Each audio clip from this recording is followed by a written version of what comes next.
नाजरीन, आप देख रहे हैं इकरा उर्दू न्यूज़। मैं हूं हैदर अली। कोरोना की महामारी के सबब 8 महीने से बंद के बाद 11 नवंबर बुध से कोलकाता में लोकल ट्रेन सर्विस की बहाल से 2 दिन कबल आज डीआरएम सियालदह शैलेंद्र प्रताप सिंह ने बैरकपुर स्टेशन की साफ सफाई और सरकारी इक़दामात का जायजा लेने पहुंचे।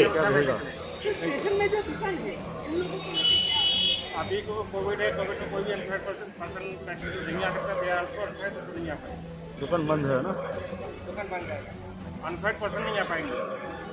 कोई भी पैसेंजर, ओनली पैसेंजर। अनफेड एंट्री पैसेंजर हो, कोई भी आदमी अनफेड नहीं आ पाएगा।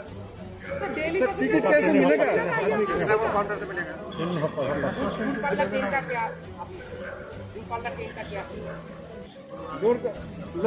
एक्सप्रेस ट्रेन है ना? उतना कितना चल रहा है उतना कितना वो रेलवे बोर्ड की पॉलिसी, रेलवे बोर्ड कितना আচ্ছা, প্ল্যাটফর্মে যারা হকারি করতে তারা কি বুঝতে পারবে? नहीं।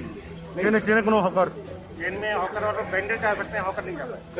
প্ল্যাটফর্মে प्लेटफॉर्म पर नहीं, अनफेड पर्सन कोई थर्ड पर्सन नहीं है। टिकट है नहीं तो टिकट करने का क्या टिकट तो जब नॉर्मल रहता है तो वो रहेगा सोशल डिस्टेंस। रहेगा। मंथली भी होगा? मंथली होगा। मंथली में एक कॉन्सेप्ट ये कि जितना पहले जब 22 तारीख तक किया था, जिन लोगों को कुछ का रह गया था उतना हम लोग एक्सटेंड कर रहे हैं। जैसे उसके 25 दिन 30 दिन जितना भी रहे लोग वो अभी एक्सटेंड कर रहे हैं, तो उतने दिन और दे कैन ट्रेवल होता है। ये अरेंजमेंट अच्छा ही है, सभी लोग नंबर